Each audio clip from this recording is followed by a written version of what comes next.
Hello, everybody. Welcome on in. Thank you all so much for listening today. This is a podcast where one of us is watching a movie for the very first time, and today that is Tommy. We're kicking Yeah. off LA month. We realized we had three. We're like, we want to get to four. So we made a last minute decision. Well, I made an executive decision where I said, let's do Singing in the Rain. Basically, yeah, like, I know you never seen this one, I, Tommy. I'm like, anything that has the Hays Code going on, I'm like, there's just zero shot. It's like Wizard of Yeah, Oz, and that's it. Okay, man. Like he hasn't seen that. it's So not a lot there.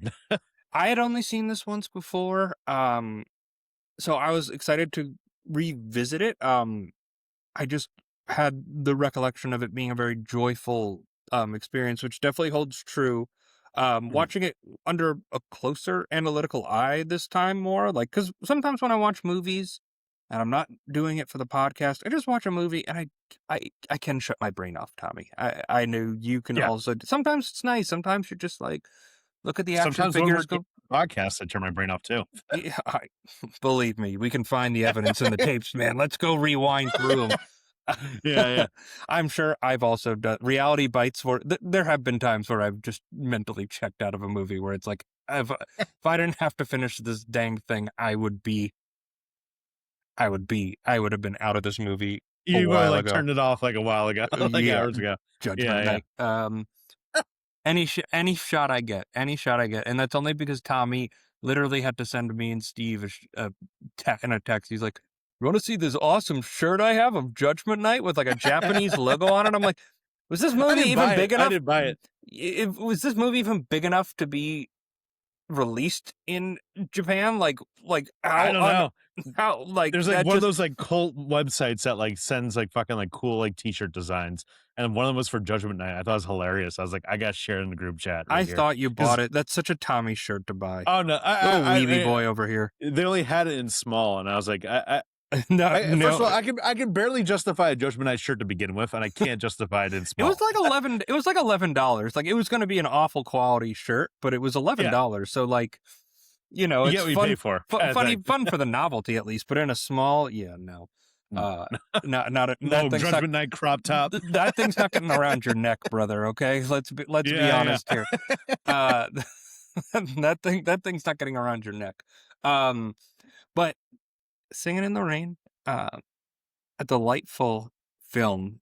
Uh, I think it's interesting for us. Is this the first? I was thinking about it. I'm like, is this the first like true blue musical that we've covered? I have to think back because at I this point we've think been doing this so. for Like so long. we've I never don't I don't know if we never we've really ventured into that. we and to be fair, we've kind of I would say our mark is like 70s to 2000s movies where the musical. Obviously, there's exceptions to every rule, but the musical definitely took a wayside after this period. Oh And yeah, knowing about like I haven't watched a ton of the golden age films on of these musical spectacles, but Singing in the Rain feels like the culmination of of the golden age Hollywood musical in a way that I don't in a traditional sense, I don't know if it can ever be topped. It's a very interesting film because it is as highly regarded a film as they come. It is AFI top list, BFI top list. It's on all of these lists. It's 1,000 movies you must watch before you die. Blah, blah, blah. You've heard your grandparents talk about it. You've probably heard your parents talk about it. Oh, Singing in the Rain. I love that song. What a yeah. beautiful movie. It's Betty Draper's favorite film. She mentions that in an episode of Mad Men. Just had to shout out my favorite Shout show of that all out there, time. right there. Yeah, Yeah, yeah. so it's been it's been parodied to death and parodied to death and back. Yeah, pop culture osmosis has so many parodies, and like the embarrassing thing is like my main pop culture osmosis from this is through Leon the Professional, because Gene Reno, this character, watches Sing in the Rain like multiple times in that movie.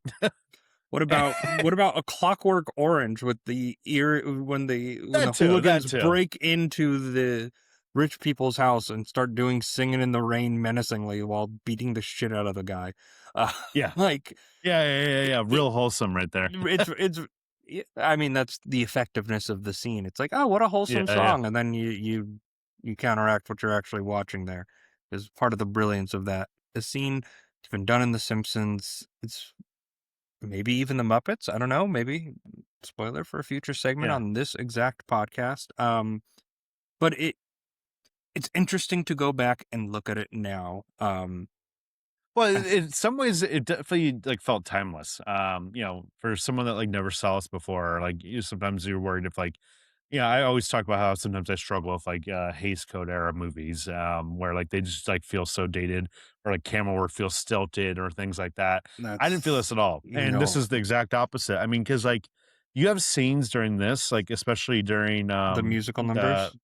the musical numbers where like the camera is just as much a part of the choreography as the dancing is, Hmm.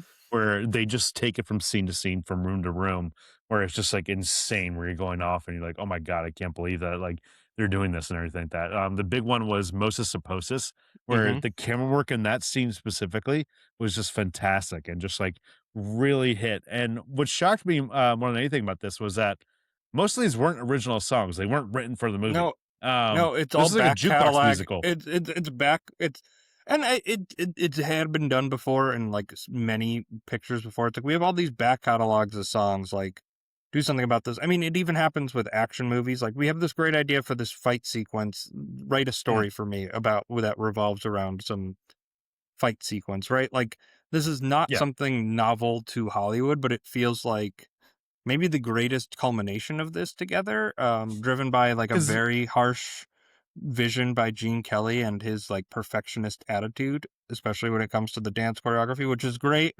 There's also negatives to it. We'll see Well, yeah, because to with the point that, Debbie Reynolds said, like, that, like, she was, like, in so much pain after doing one of the scenes where and she said the 2 hardest things in my life were childbirth and singing in the rain yeah, because her feet. it was the Good Morning. Her feet were literally bleeding from 8 a.m. to 11 p.m. shoots on Good Yeah, Morning. yeah. Good morning. And then Yeah, there's, like, Donald O'Connor, who was a 4-pack-a-day smoker. He had to stay in the hospital bed after, for several days after doing the make 'em laugh scene.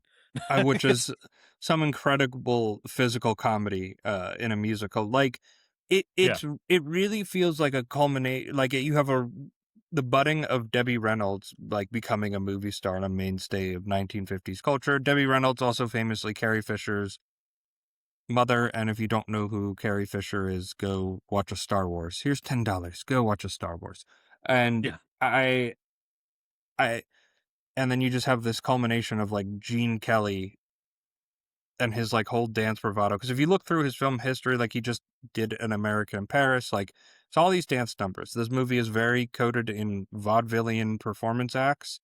You can really feel it. I think the biggest surprise for me is how witty the dialogue is. Like Oh, the yeah, zingers are going back back and and forth. forth. Like it's actually pretty funny. Like is the movie a little corny? Of course it is. It's like a Hayes era 1952 family musical. Of course it's going to be a little corny, but it grows into this like exceptional work of art that It all fits within the tone and, like, even though it's hokey, like, you're kinda know what you're getting in for, where, like, it didn't, like, detriment for, or, like, feel like, "Oh, like, this is just too much, like, old-fashioned," 'cause, like, it just feels amazing in that aspect. Because I like, mean even when you have them in the beginning of the movie, them opening up with, like, them, like, doing the Singin' in the Rain with just very quickly, like, almost just like a preview of what's to come, and I've seen that scene before of them in the raincoats and, like, the umbrellas, and still it just hits. We're like, "Okay, yeah, this is awesome," and I'm here for it. I feel like this is a drastically different tone than any movie we've ever covered on the podcast. Like it is so bright and so warm and so like Well, yeah, yeah, even, like, the older movies we covered, like, It's a Wonderful Life, while it does have hokey moments, that is also a dark drama at parts. dark. It's incredibly dark. It's an incredible examination of like a character, and like this movie does not. That's not its objective and goal. Its goal is to wow you with the spectacle of a Broadway musical, but put onto the silver screen, and really accomplishes that. But we are jumping ahead here of the gun. There's so much to discuss with Singin' in the Rain that we will definitely get into, but it has been a big week at the movie theater. But before we get into that, I want to discuss our sponsor today, Old Glory. Old Glory is a website that has tens of thousands different pieces of apparel, sports, movies. Hey, Knicks are in the finals, baby. And I know we have a lot Oh, of yeah. listeners in New York. you're gearing up for a finals run. All the stuff is sold out everywhere else, but you can find great deals at oldglory.com with for the Knicks. You want Star Wars, Lord of the Rings, Back to the Future, you name it, Jurassic Park, they have it there. And if you use the code SCENIT, just like we spell it, SCENEIT,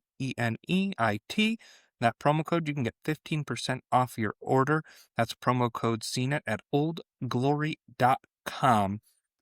Go ahead, order, take advantage. Tommy, big weekend at the movie theaters. Again, not for Mando and Grogu. And no, Tough weekend for them, actually. Feel bad. I'm feeling bad for the little green guy. I'm not gonna lie. It's not his fault. You know, it's not his fault. But Tommy, is there any movie you saw this weekend that you'd like to discuss? well, I think you saw this one too, but I want to talk more about the one I saw revival screening wise. I saw The Breakfast Club on the big screen.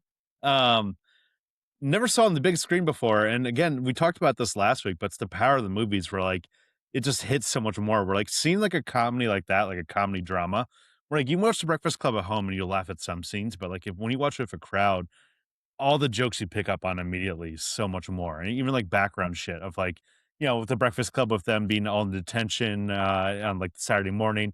You have the Ali Sheedy character just doing so much hilarious stuff in the background that I never noticed before. Like there's one scene where John Bender takes a knife, stabs it into a desk, and then you see Ali Sheedy in the corner of the frame just grab the knife for herself, just like launch over the table, grab it and put it in her pocketbook. I never caught that before, and everyone was laughing.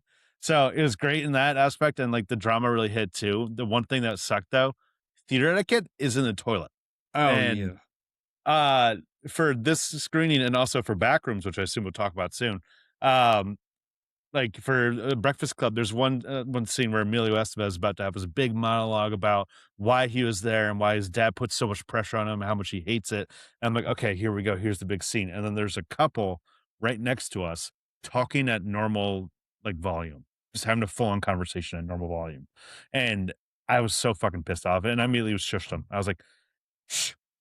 And thankfully they're like, okay, like it's okay, it's okay. Like, Well, sorry, sorry, people in sorry. this society are, in the way our society is wired today, are will be shamed into doing things because they don't want to get filmed and put on the internet for doing things that are bad habit forming, which I'm against doing that, by the way, like just pulling a camera out and start filming people for whatever reason, because Yeah, I don't, it's it's the just whole not, thing. it's not really my MO. It's not really my speed.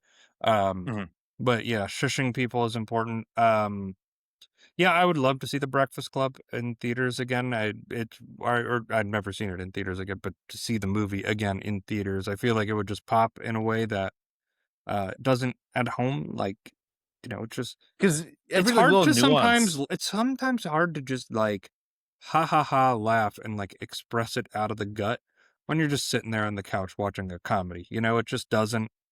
yeah. It Like, doesn't we come out that way. It's sometimes like that's clever. it's Yeah, almost like yeah. a stand-up comedy where, like, it's slightly different, but, like, stand-up comedy is gonna be 10 times more funny in, like, in the room itself. And same thing with a comedy movie, when you have, like, a whole crowd that's locked into the movie outside that one couple, for in my case, and you just hear it over and over again, and, It's just so interesting to me that people find the comedy so disposable in like a theatrical environment. Like I 'cause would some of my favorite screenings have been comedies over the years, like, when, like, I saw, like, This Is the End on opening night, and I thought that was, like, one of the funniest movies I saw at the time, or even seeing Superbad opening weekend in theaters where my brother snuck me in. Like, I'll never forget that screening because of, like, I remember the we whole saw crowd. Sausage Party, and even that was pretty. I don't think that's a movie I necessarily want to go back and enjoy, but I think we may have been impaired in some A regards, but little bit. but Yeah, we yeah. had a good time at that. I remember us having a good time at that screening.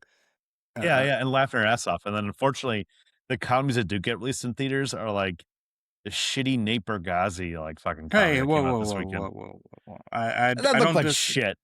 It's a family He comedy, Tommy. It's not. he's I'm a f sorry, it's he not super bad. He made something for families. He did a cool oh, I'm thing not where he expecting that, but cut a deal with he literally cut a deal with the theaters using the Nate code to get the ticket prices down so families could go and have a good time and not feel overburdened going to the theater. Like literally taking cut. to negotiate that, you would have to take a percentage of your cut out of the movie to account because the studio Yeah, and the that's theater that's all are good. not giving up that percentage. That's all good. Your movie's still shit. How do Like, you I'm know? sorry. Did you see it? I haven't seen it yet, but but from So then don't say it's shit. You don't know. generic, it just looked generic as hell, unfortunately, and that's what I'm saying. That like It's just a family comedy, that's man. I fine. think Family comedies can be really funny, and I saw Nick Bargatze at Bridgestone down here nothing in against his Nashville. stand up. I'm I think he's sure he's very a funny. fine stand up. Yeah, yeah, but I'm saying like unfortunately, theatrical wise, we have these like stuff like I don't know. I like Burt Kreischer's movie, but like this kind of lame version of like the studio comedies. We don't have like our Adam Sandler of today or anything like that. And I just think it's interesting because I think it's a vehicle where you could give some like to go into our next film, like Backrooms, like where you could give a kid $10 million and just go make a comedy movie and just don't we're working on superhero movies Or and even like Friendship last year. That was like so fun. The Tim Robinson, Paul Rudd movie. That yeah, was yeah. hilarious seeing that in a theater. And like that was like one of the last great comedies we've had in a while. Even I mean, Naked Gun still. The Naked Gun was great.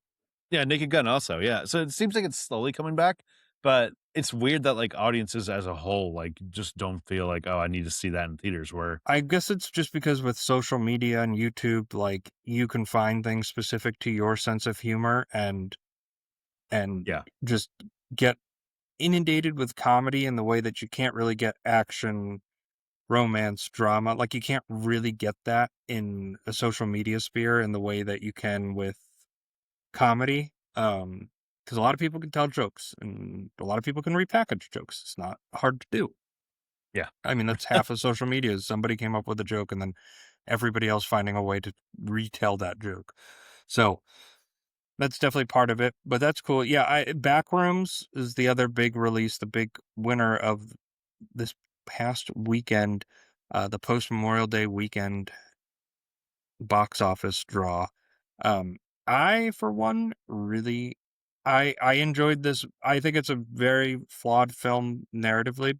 Um, Yeah. I think it was really creepy and interesting and I like that I could see what was going on in a modern horror movie. You know what I mean? Very well lit and like very like you're able to see everything that's going on.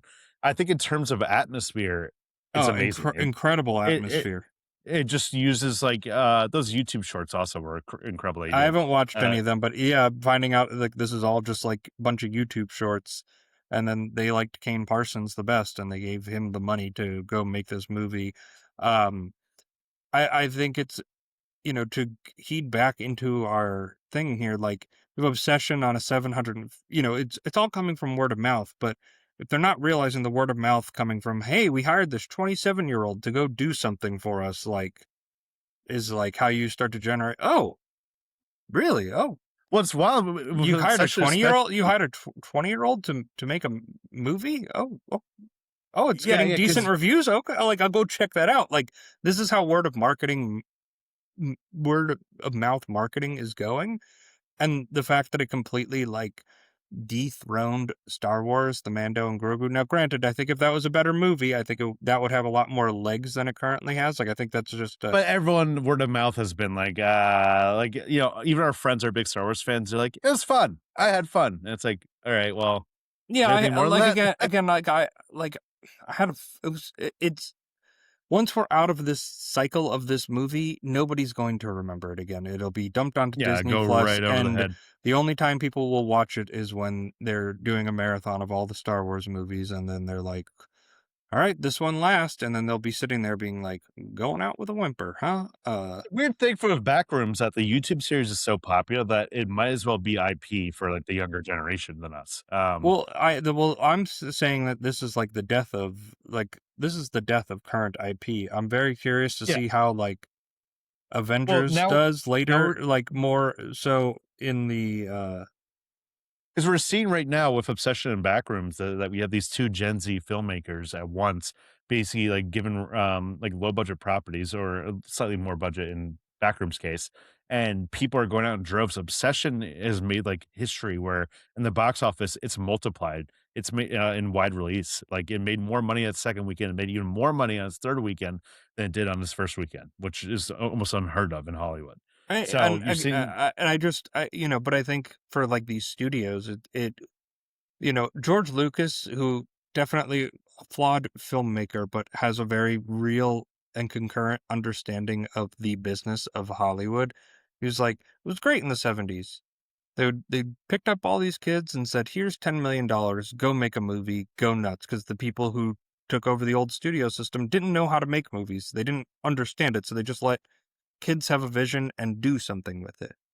And that's where which led into the 80s with more like IP, more franchise things coming out, but it led to this era of like all new material. And now, then you had the 90s and into the 2000s where that IP-ness starts to really become apparent. And then the 2010s just oversaturizing it completely to the point now where you just go like, just give all the old stuff a rest, man. How many more of these do we need? Truly, like how many like the more of the fact that like old Indiana Jones movie bombed to the box office a few years ago. Like I feel like I was one of the only people that saw it in forgotten? theaters. Like who, Yeah, like yeah, exactly. it's crazy. I mean, we discussed it at the time, but like a geriatric Indiana Jones is just never a good idea. But I do feel like this is like Backroom and Obsessions, two movies that I think are flawed, but like interesting concepts. I felt like Obsession is far more like the traditional modern horror film, Yeah, where Backrooms is just like far more interesting to me because it's just like slowly paced and atmospherically creepy, but not really this film that's like super narratively driven, and it's a lot more like mental searching. And the fact that this was directed by a 20-year-old is crazy to me. well, Um, even younger, he was 19 when he made the movie, yeah, when you think about it. But okay. still, regardless, but, I agree, Backrooms, I think, is most interesting when it just focuses more on liminal spaces, and once it gets into, like, "Oh, yeah, we have to be a movie and have a plot," I'm like, The "Okay," second like, half of the movie is far more interesting than the first half, where they're trying to like set everything up, and you're just like, okay, okay, uh okay, like let's get to it. I think the movie kinda lost me a little bit towards the end, with, quick spoilers when you have Chiwetel Ejiofor, like, in the liminal space with his therapist tied up. That one part, I was like, Oh, "Alright, see, I like that pacing-wise." because it felt to me like it was it like, and again, this is just my theory on it. Spoilers for Backrooms. Skip ahead a couple minutes. I'll be quick, but I I thought it was an examination of the human psyche. That was a cross into it, and then like the scientists at the end are the people examining it, and they just don't know, they don't understand what they've actually grasped into here, which is a human conscious. And it's just like a shared space where different human consciousness fall. And like Mark Duplass's character who comes in at the very, he's in the movie for 2 minutes, but he Yeah, comes yeah, in yeah. and he's like, "We're trying to understand this as much as you are. Like, what did you experience?" And that's kind of how the movie ends. It's like very abrupt. But that was kind of my take on it. I think it's very open ended. I think that's cool. I think that leads to I like thought. that it Like, doesn't give you any full answers that like, it could have been easily Mark Duplass's character just gives you a whole yeah, exposition dump at I the was end. so worried about the exposition dump that was coming, man. I was like, no, So the back rooms are actually this and this and this, and instead, he doesn't know either. He's just I like, saw, "Tell me what you know." yeah, because like, and like, I just think it's I think for some audience members, like leaving, they'll be a little bit more like, "What was that?" Blah, blah, blah. But the real beauty of that kind of movie is like 2 days later, you're in the shower and you're just like, "What was it?" Like it's just like the question keeps pondering in your mind, and I think that's the beauty of the film. Like And I don't need an answer for what it is. yeah, I can and the determine it for the myself. beauty of the atmosphere is how much it just captures, like, that Lynchian, like, dreamlike logic where, like, you're in the back rooms and it reminds me of, like, dreams I had when I was a kid that feels, like, terrifying, and the Kane Parsons, it's incredible he's 20 years old and doing this. And real quick, I wanna touch upon my theater experience there. This being a Gen Z film, they obviously attract a younger crowd. I had a couple sit next to me for that, show too, and they were talking at, like, normal volume throughout the whole movie, and then, like, they were looking at, their phone, looking up lore for the Backrooms in real time and commenting on it while it's happening, and eventually I just fucking snapped and shushed them too, and they, like, panicked. They're like, "Did someone just shush us?" Like, "Oh my god, oh my god, oh my god." I was like, "Yeah, it's me.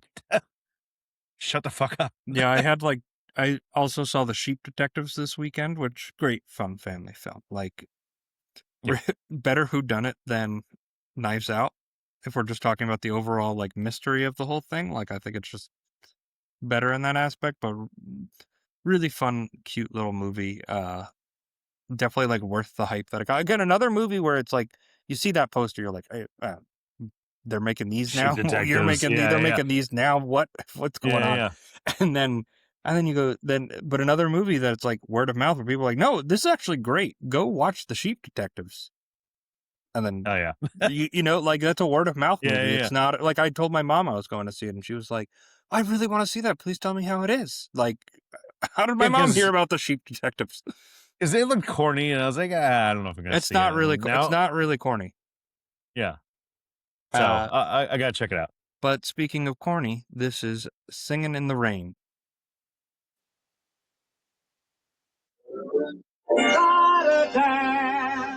One of the greatest musicals of all time is back on the big screen. TCM Big Screen Classics presents Singin' in the Rain 65th anniversary event with a special introduction from TCM host Ben Mankiewicz. Don't miss your chance to see this timeless classic in select cinemas nationwide for 2 days only, January 15th and 18th. Tickets on sale now at fathomevents.com. Available on Blu-ray and digital HD. Singin' in the Rain is a 1952 American musical romantic comedy film directed and choreographed by Gene Kelly and Stanley Donen. Stars Gene Kelly, Donald O'Connor, Debbie Reynolds with Gene Hagen, Millard Mitchell, Douglas Fowley, Rita Moreno, and Sid Charisse in its supporting roles. It offers a light-hearted depiction of Hollywood, the late 1920s, with the three stars portraying performers caught up in the transition from silent films to talkies. Film was only a modest hit when it was released. Today, it is frequently cited as the greatest musical film and one of the greatest films ever made. Topped the AFI's greatest movie musical list, ranked as the fifth greatest American motion picture of all time in its updated list of greatest American films in 2007. And Kelly's rendition of Singin' in the Rain ranked third in their list of greatest film songs. That is a lot of accolades for me to throw at you, Tommy. That is a lot. Yeah. All at once. Yeah, it's funny. You think that like I'm gonna be a hater on this film, but not at all. I immediately pick up on the charm and why this movie's like known as a classic. Because like it's undeniable. Like you can't like see this movie and be like, oh, like well, this is fucking boring. I'd be curious to look up like 1-star letterbox reviews, which might be a new segment just to trigger us. That actually is a fucking genius segment, Tommy. That is maybe one of your greatest ideas you've ever had. Just some 1-star letterboxd reviews. Because like the white, I would if I had to take a guess, it would have to do something with race. And it being Could like be. about the whitewashing of America and the simpler time thing, and like how it has no real social comment. And it's like, I not everything needs to be that, okay? Like, they are entertainment products at the end of the day, okay? And sometimes, as entertainment products, they can just escalate above everything else because, It's probably someone that like hates the music too. That's like, oh, this is yeah, awful. this is awful corny, even though it's just like, eh, I, I, I, I, somebody who's listened to a lot of like musical stuff, like, I can tell why a lot of this is like back catalog stuff, you know. A lot of it's like very repetitious, like the corniest thing about this movie is the music itself, like Sans Singing in the Rain, like Gene Kelly's like heartfelt performance of that and his like meticulous attention to detail to that scene. Like you've seen it, even if you don't know you've seen it. It's been on The Simpsons. It's been in I was looking for the TV spot that we always play to transition into the film itself. There are so many commercials that have done Singing in the Rain, most recently a Volkswagen commercial. Yeah, yeah. Because yeah, you see You've it seen it you've constantly. seen it at Disneyland in the Great American Movie Ride. You you know Singing in the Rain. You hear dun dun dun dun dun dun dun dun dun dun dun, and you know exactly where you're going, where you're being transported to. It is it's an indication of this movie and its staying power. It's a musical from 1952 that you if you suggested making this movie today, you would be shot. I guess not, because let's talk about next week's film, Tommy. Yeah, yeah, yeah, exactly. Because we're doing La La Land next weekend, and La La Land, I remember, like, when I saw that in theaters when it came out at the time, we were Will I saw it with our buddy Will, and I'll save the whole story for later, but, we were walking out, and there's an older couple right next to us that was saying, "They don't really make movies like that anymore," and it's true. It felt like really like a time, like, capsule type thing where it's just like, how clearly that was so much inspired by, it's like Singing in the Rain and the classic MGM musicals. And I Yeah, was thinking back, this might be my first MGM musical. I mean, I forget what Side Story is MGM. I don't think it Um, is, but I knew, but West Side Story is also an adaptation of a Broadway play versus like an MGM yeah, musical same just thing with like, being like, yeah, yeah, because like I've seen like Music Man, but that's Broadway too and stuff like that. yeah, So I think, yeah, so yeah, but like a fully original like Hollywood musical spectacle. This one kind of stands alone because like it's I guess interest. Wizard of Oz, but that's a whole other thing. That's I see. I know it's a musical, but I don't know if I'd classify it and as a musical because that's so narrative focused. Like there's such a narrative to the Wizard of Oz that, Yeah, but because yeah, it is a musical. when you It is get a I'm sorry, it is a musical. Yeah, yeah, when you get down to it though, Singing in the Rain is, like, almost like the equivalent of, like, what they did, like, 10 years ago of, like, Rock of Ages and, like, other jukebox musicals, how, like, they constantly just like, "Okay, we're just gonna have the hits of, like, 20, 30 years ago, and we're gonna make it into a musical, and we're gonna find a narrative around that." I feel like the genesis of this movie was, like, Arthur Freed, who's, like, the head of the Freed unit M&GM musical, who made so many of the musicals, basically just conceived this idea of, like, "Let's make a movie based on the back catalog of songs written by myself and like tie the songs together and write a script from there." And they basically figured it out and like try to think of how to do it. They hired these guys, Common and Green, to write the script. And they basically said, why don't we set this during the time when sound films were giving way to talkies and musical? Because that's basically when most of these songs first came out. Because like Sing in the Rain, for example, did not originate with Sing in the Rain. That was a song that was first written in 1929, and it which featured in a blew. movie in like the 30s too. Like it was featured in another musical at a very different key. It's like it's performed completely differently, but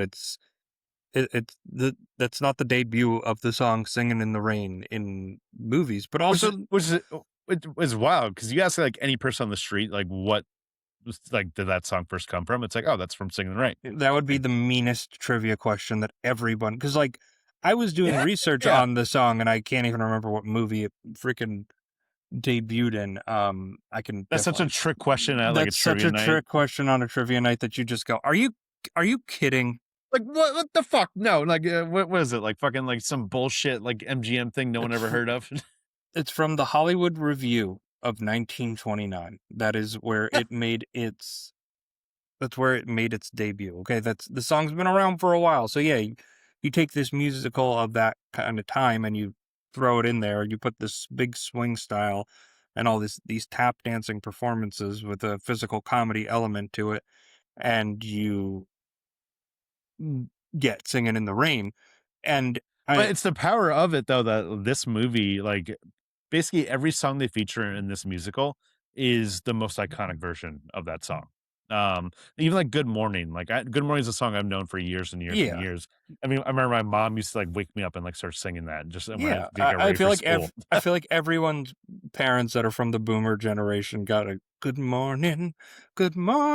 Yeah, Da, yeah, da, yeah, da, da, literally. da, da, da." Even though you had no idea where that was coming, like, why am I getting good morning to death? Like, you're like, oh, mom, stop. No, I don't want to get up. Yeah, yeah, yeah. But So that's a part of its genesis is like a mother singing this song to her child waking up. Like that's powerful. Like that's a core memory, and then you see the movie where it comes from, and like I would say that's probably the cheesiest moment of the musical is the Good Morning song, and yet mm, it just works. Like you're just so inundated with the charm uh of the performances yeah, of but it's crazy to think like in terms of like the performances, how much they just hold up and they don't feel hokey or dated.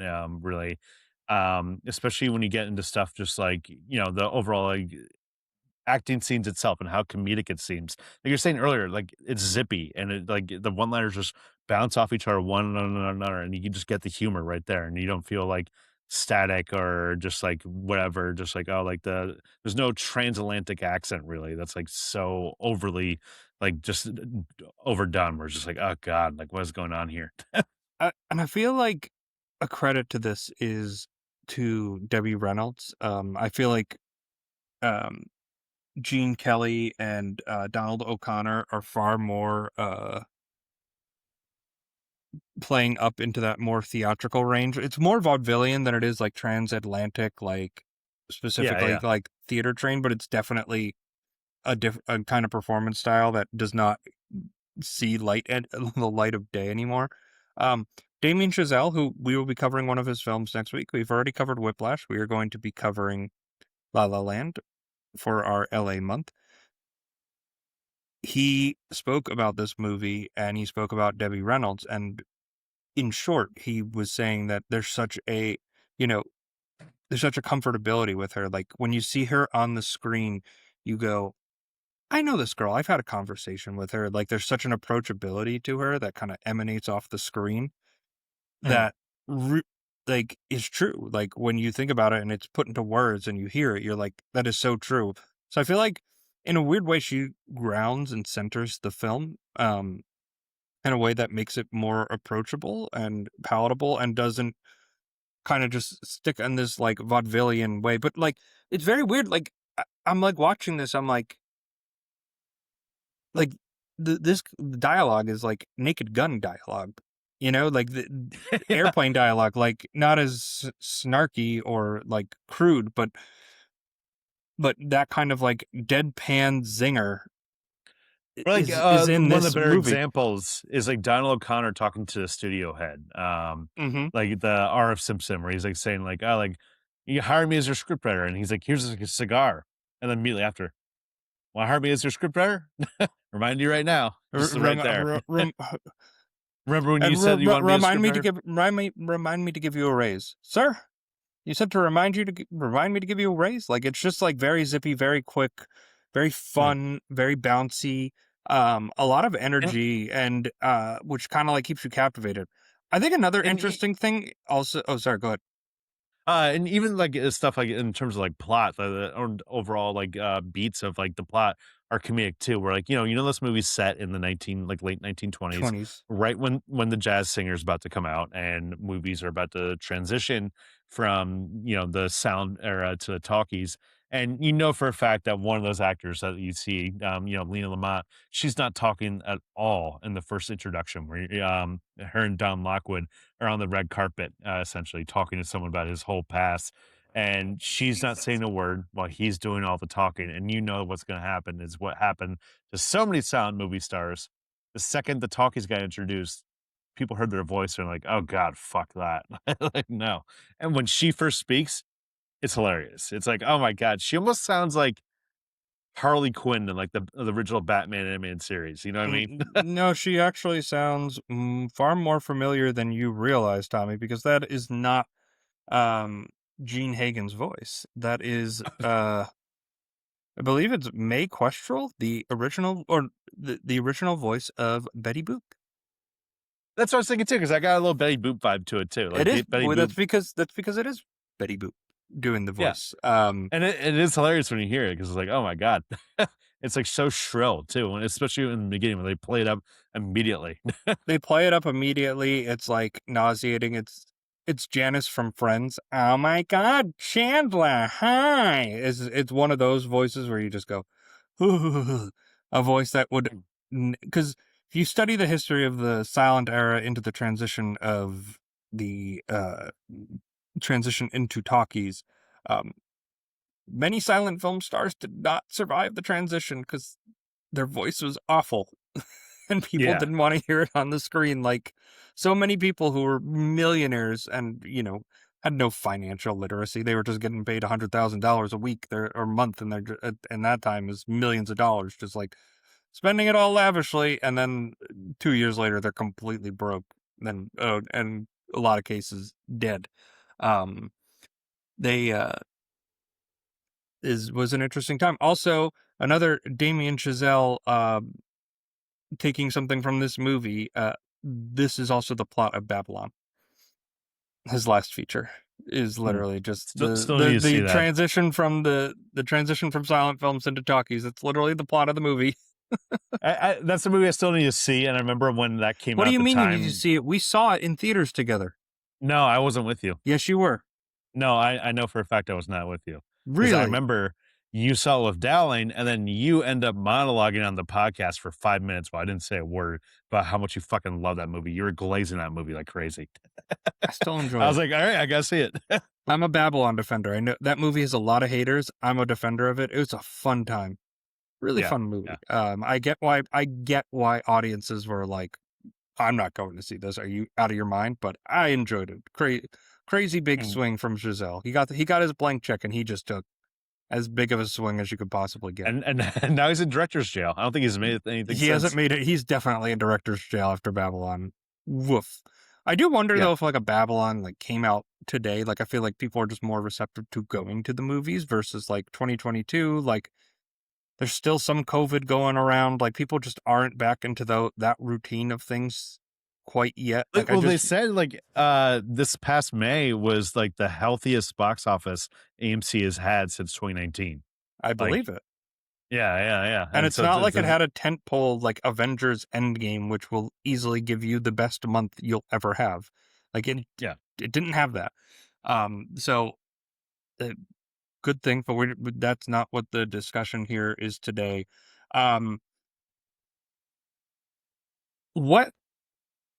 Which sequences really stood out to you?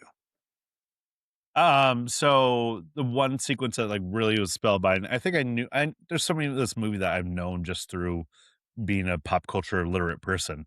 But like the Broadway sequence like blew me away, just like full of color Oh and the my gosh. saturation and like the Technicolor from that era. Just really when it hits, radiates. it hits so yeah, it radiates off the screen and it looks amazing. And it's so disappointing that like we can't get that type of color back. Like Technicolor doesn't exist really much as like a process anymore. Yeah. And It's because all the resources that would go into it are being used for different things now. So like it's just I'm sure you could do it. It's just like the cost and the allocation of it is probably financially just quite literally not worth it anymore. Especially when you have a resource like digital or even just regular ass film to do it. Like there's no reason to go back. That sequence is you watch it and you go, how on earth did they film this?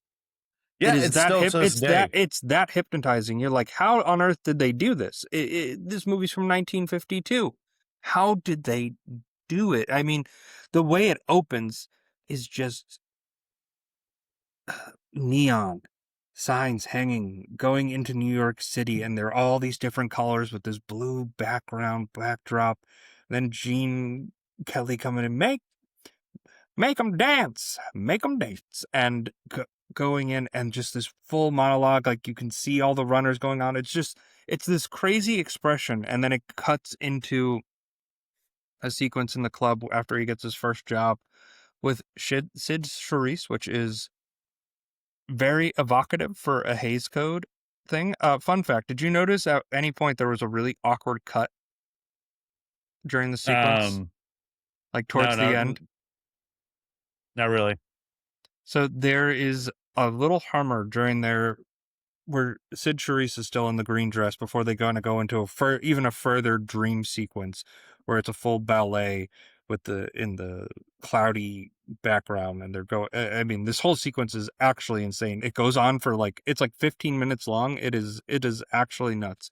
But there is one little sequence where it cuts kind of awkwardly to them like finishing a routine.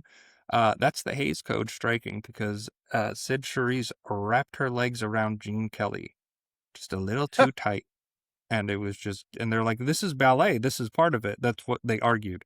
And they were like, the Catholic Society was like, absolutely not. No. Yeah, Jesus. Because I'm guessing she was wrapping her legs around Gene Kelly in a highly suggestive and provocative way. So if you do watch that sequence again and you're just like hypnotized, and I think that's part of it too. You're so spellbound. Like I went back and rewatched the sequence. And then after I found that, and I caught it on that one because it's like, yeah. It's like, Because Oh my! Like, because you're for so someone, transfixed, it doesn't even register or process in your brain yeah, yeah, that yeah. As it someone that happened. never saw it, like I did not register whatsoever, and it really goes. I want to talk again about like the whole make them laugh sequence, and I Oh, really want to get into unbelievable! Donald, where like Donald O'Connor is really just throwing himself. And there's a hilarious story. So O'Connor like did this whole thing. He's like I said, he was smoking 4 packs a day, which is insane. Like fucking They don't make them like they yeah, used they to, don't make him man. like they used to. So pretty much he's doing this whole thing on a concrete floor. His body has do all this like tremendous shock. It's almost like the original breakdancing where like he's just like throwing himself on the floor and like doing It's all not this random shit. breakdancing. It's vaudeville physical comedy. And for those Yeah. who are who maybe don't remember the number, it's they're in the transition. They're starting in the transition, and it's all about just making the audience laugh. And it's Yeah. He's doing and everything he can. can to And make you laugh, and he is it's one of the greatest physical comedic performances you will ever see. so what happened though is he did this whole set and like all this thing, and he's like thinking like, oh, I'm going to commit suicide for the ending. And he does it. He does it, and he comes back to set 3 days later. Everyone applauded, but no one checked the camera and the footage wasn't usable. So Oh, he had to do it all again the next day. He said, by the end, my feet and ankles were just a mess of bruises. I mean, And it he was just like, literally "Gee." threw himself through a wall. Like, Yeah. literally throws himself through the wall. He's jumping up on walls. He's riding beams. He is falling over. He is. It is incredibly physical, incredibly demanding, incredibly taxing. Um, but again, it's just another incredible sequence. Even I would say the least memorable one is Beautiful Girls, where Gene Kelly's kind of like on the hunt for Debbie Reynolds. And Mm. when he finds her, she's back on the lot and doing this sequence. But even so, it's like still hypnotizing, just this dazzling. It's like that one feels like the most of an homage to those 1930s movies with like the swim dancer caps and the overhead camera zooming down and like the legs kicking and stuff like that. Really feels like the head nod there to the 1930s of those MGM musicals. Uh and I even the ones that I'm like, oh, that's probably the weakest number of them all. It's like it's still really good. It's still Yeah. Yeah. incredible. It's still completely worth watching. It still hits because, like, I don't know, just like Gene Kelly's dancing is just a superpower in general. Just like his tapping throughout everything. When like Hmm. you have scenes like the Moses Supposis and you're just watching it over and over again, you're like, holy shit, this is like magnetic.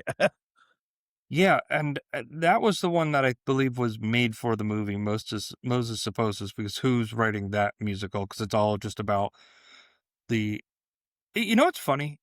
All of these musical numbers have nothing to do with the characters and nothing to do with the plot. Like they Yeah, are literally it's just detours in the movie. Like the plot of the movie accounts for like 20 minutes of the actual picture. yeah, even Singing in the Rain, like, it has nothing to do with, like, with the movie itself. I It's mean, just I a think thing of just it it's has joy. It's just showing th- joy. it's the joy that he has in his relationship with Debbie Reynolds after he, they were at his house until 2:30, but he still had to go drop her off at home. He still had to go I drop her off at home. That Singing in the Rain sequence, the iconic, memorable, you know it, you've seen him on that lamppost. Whether you know it or not, you've seen him on that lamppost. Yeah. So Gene Kelly was a bit of a tyrant on the set directing this one, to the point that he said, I'm surprised Debbie Reynolds will still even talk to me. That's how cruel he was. There was even a story that, because Debbie Reynolds was a gymnast, she was not trained as a dancer, so she Mm. wasn't keeping up. And one day, Gene Kelly just gave her hell, ripped up on her. She didn't want to He cry in front apparently, of like She didn't want to cry in front of everybody, so she cries under a piano. When Fred Astaire walks in, yeah. and she to comfort her and starts comforting her, and then goes, "Why don't you come on my set, whichever movie he was making? Watch what we're doing," and being like, it's really rewarding work, but it's really demanding. Like you either have to be in for Even this or not. Yeah, because like Kelly would pretty much come to rehearsals and criticize every little thing that like Debbie Reynolds was doing. She was only 19 years old at the time when during this movie, which is wild to think about. And like he never gave her a word of encouragement. He was just basically like a real bastard to her. And it's shocking like how like you see all that, you hear all this, and you don't see that in performance at all. It does not come off. Their chemistry is still great. It's crazy that their chemistry is off the charts when it's like They hate each other. I mean, like, I'm sure she hated him. I feel like a guy like Gene Kelly, that's he was probably how born they in treat a lot of girls. 1960, but he was born in 1916. You know, grew up.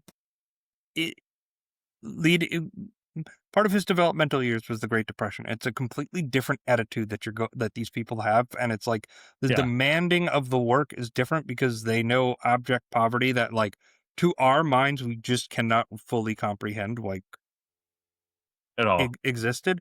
So Because you've even stuff like where Gene Kelly, like, apparently, like, their whole, like, relationship on the set was, like, not great to begin with, and then during their on-screen kiss, Gene Kelly forcibly stuck his tongue in, Reynolds' mouth without her consent, and, like, she's wrote in her memoir years later being like, "I was a kid, like, that felt like assault. I was stunned that this, like, 39-year-old man would do this to me." It's like, "Oh my god." yeah, it's Not the best look, but, I'm not happy again hearing about that. yeah, It's not but good. But again, it's you just don't see that in their chemistry because like they've come off as such a fun, like loving couple and just like so sweet and innocent. And it's weird that behind the scenes of this fun, sweet, and innocent movie, you have Gene Kelly just being like, "You're not doing the fucking dance right. Do it yeah. fucking again." I mean Arthur Freed, who's a legendary Hollywood producer, lyricist, like he also has a really bad reputation after his life. Like in Shirley Temple's biography, at age 11, she was called into his office, told her he needed to lose the baby weight, and then Oh, showed her his penis. And she God. said, "I was 11. That's the first time I ever saw a penis." Like, n- uh, you know, Apparently, it's other people in the set hated Gene Kelly. Like even I'm Donald sure. O'Connor and Gene Hagen were all just like, he was like, he was a bully, essentially.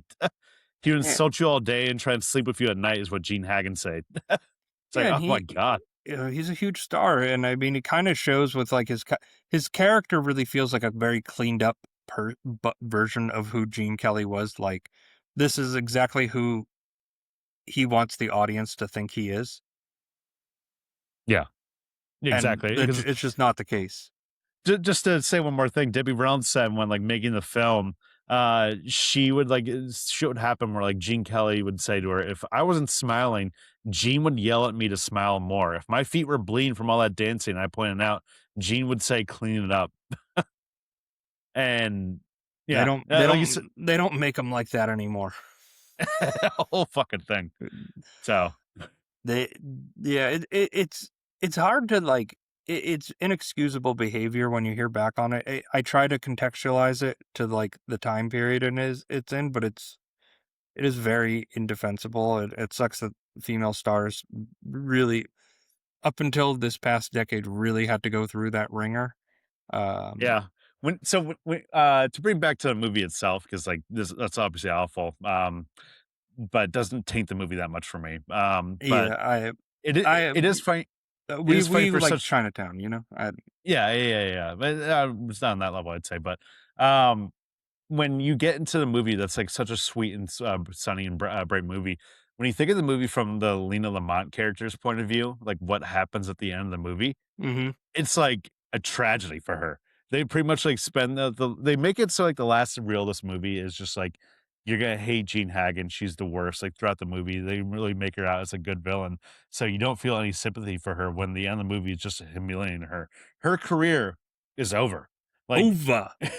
there's like, nothing like, doing there. You can almost see like the end of her fucking like career, like almost like a direct line to like Sunset Boulevard or something that she becomes like that character. Yeah, oh, 100%. like She that. becomes the Sunset Boulevard character, or she ends up like killing herself like immediately after that party. When like Gene Kelly and Debbie Reynolds and like Donald O'Connor, they're all partying because the success of their new movie, and they just like show up. Linda Lamont. Linda Lamont's probably getting like blackout drunk and like taking some pills or something. Gets Oh real yeah, dark for her. yeah. That should, Singing in the Rain too should just follow her career afterwards. Just Should, her like that that's the legacy sequel, and it's just a dark drama about it's a just like very depressing. about a silent film star's final days, starring Sydney Sweeney. Yeah. Just And going she has into to do that the would be voice the fun. whole time. That would be fun. Like, don't make a sequel to it, but that would be fun. Like, Because it'd be it wouldn't amazing be too if good. the whole movie is just like her not a voice too, trying to do really dramatic scenes. How About did like, nobody? well, How no. did nobody try to make that sequel? Yeah. It's The like DM right was probably there. like, fuck It's like off. right there, and you already have the script. You have Sunset Boulevard. You can do it. Like You tweak it a little bit. you tweak Just it. You make make it it your own. and just Doesn't like need to have be flashbacks to like Gene Kelly, like just like dancing and stuff like that, and her being like, she was so awful to me that day. Oh my god, when he did that. just walking down the street and you hear somebody screaming like humming like Singing in the Rain, and she just takes like a parcel umbrella like just starts Yeah. attacking people like birds on the like chasing birds. It's like almost like a Footloose type situation where she's the type of person that like gets mad when everyone sings and dances, like throws buckets on their water, like bug. I would also just like to see Sydney Sweeney try to attempt to do a Betty Boop impersonation for the entire movie. Like that would be funny. Yeah. I don't know if it would go well, but I think that would be funny. Euphoria's over, Sydney Sweeney. Here's your next career move. Yeah, here's your next career move, a legacy sequel to Singing in the Rain with no music. It has no music or dancing. You're gonna kill yourself at the end of the movie, by the way. Yeah, the other movie is just like you in like a bathtub or something like that. Just like you see her get into the bathtub, and then just a toaster come in, and the camera pans up, and you just hear cut The to end black. credits is Singing in the Rain. Yeah. Don't Amazing. make this Hollywood, please. I know you're listening. Hollywood, but please, take our notes. please don't take our notes. Please do not. Please do not use our notes here. But yeah, I think it's time. Think it's time to go into the performances. I am a star. I'm a star, I'm a star, I'm a star. I am a big, bright, shining star. Tommy, who's the star of the show? Who do you think gave the best performance? Gene Kelly through and through. I mean, I feel like it's the obvious choice. Because when you just have like the special effect in your movie and it's just called Gene Kelly dancing and it really pays off. Like I need to see more of his other movies because this is the first Gene Kelly for me I've ever seen. And I can see Gene immediately Kelly, well, that's Gene Kelly month. yeah. We gotta do Can like we what, attract Anchors a Away? boomer audience to the podcast? Yeah, we'll get our parents to listen in for that month and no one else. So